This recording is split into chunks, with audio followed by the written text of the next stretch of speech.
Hey, what's up guys? Ezra here. I just wanted to hop on video and give you this super quick update on the shirt that we talked about in the webinar.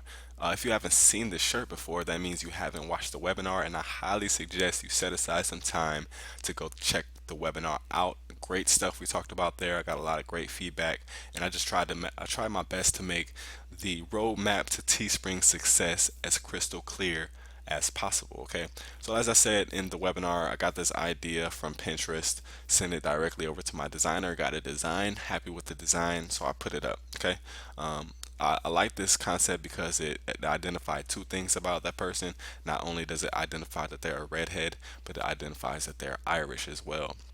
So that's two identifiers, and that just automatically makes things more passionate. So I had faith in the design, this concept. At the time of the webinar, I only had 9 sales, and I was letting you guys know that I had faith that it would pick up. It had been live for about 3 days at that point, and I thought it was just on some, late results because I was running photo post ads. So when I run photo post ads, a lot of times sales start coming in a little bit late. So I have figured that sales will start pouring in on that day 3/day 4 and start picking up, especially when I got my retargeting ads up. So at the end of the day, it didn't take off like I planned for it to.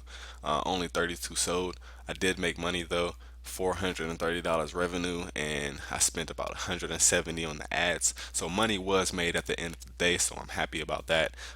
What I'm not happy about is the small 32 sales when I figured it would be far past 100 sold. So I think this is a good lesson to update you guys on and just let you know that, I mean, it happens to the best of us. No one really knows if a campaign is going to blow up or not. You can give your best guess, but at the end of the day, you have to let the data tell you. And just what I'm glad about is that I did make money with this. I had about 12 other shirts up at the same time that this was up, so I wasn't like laser focused in on this and putting all my chips into one basket like we talked about in the webinar, and becoming really emotionally invested in this one t-shirt. I just thought it would do better than it did at this point. I still feel like that. So what I'm doing is I'm going back, looking at my targeting, and see if there's anything that I can do to make a better approach. Because I had a ton of people in the comments and share saying they need it, they love it, but only 32 people actually pulled out their credit card. So I'm wondering if I didn't hit enough buyers. So I'm gonna reevaluate that, and if anything happens with this campaign where it goes bigger, I'll definitely update you guys on that.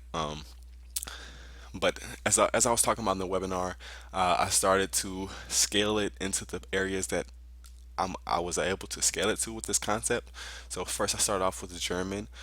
So hell hath no fury like a pissed off redhead with a German temper. I did not like the early engagement, the early click-through rate for these ads. So I spent about $8 and turned it off because the click-through rate was like 4 or 5%. So I just let that one go for this time. And also, I realized that most Germans are blonde, so I'm thinking I'm gonna change the hair color and go try a blonde with a German temper. After that, I went ahead and tried the Italian.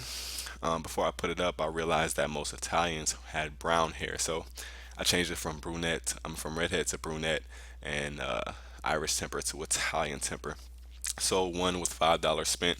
So we'll keep an eye on this one and see what happens with it, and I'll give you an update if anything happens with this campaign. Just figured it would be a great thing to hop on here and give you an update on the shirt that we talked about in the webinar, what happened, my mindset behind it. I'm going to continue trying to scale this little concept in different areas.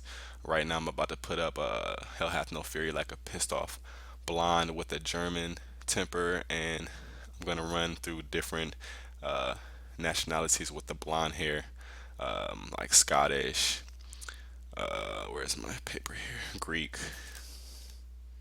So I'm gonna try those and see what happens. I still have faith in this concept, and maybe one of these scaled designs, scaled ones over to brunette and Italian or blonde and Greek or whatever, ends up doing better than the original redhead with an Irish temper. Okay, so quick update, you guys. Let me know if you have any questions Join Smash Academy. You have up until the 15th to register. And let me know if you have any questions. Ezra at wigmarketing.com. All right. Talk to you later.